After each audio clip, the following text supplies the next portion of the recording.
Hello guys, good to have you back for another video of Service Reset My Car. In today's video I'm going to show you can reset a flat tire indicator of a Ford Transit. This indicator pops up when we start the car. This one comes from 2016. Let's start right away. First of all, turn the ignition on.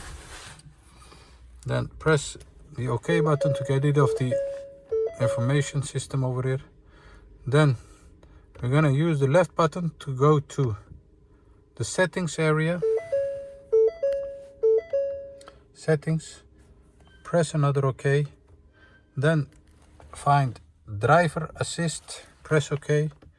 Then scroll down to find tire monitor, press another OK. And now it says hold the OK button to restore the tire pressure. And as you can see, the indicator over here disappears. Let's do the check by starting up the car.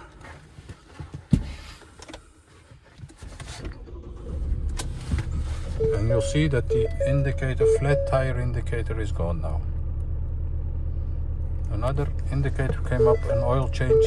I have another video made of that one. Check that out also. It was it for this video. Thank you for watching and I hope to see you next time with another video. Stay safe, take care, bye bye.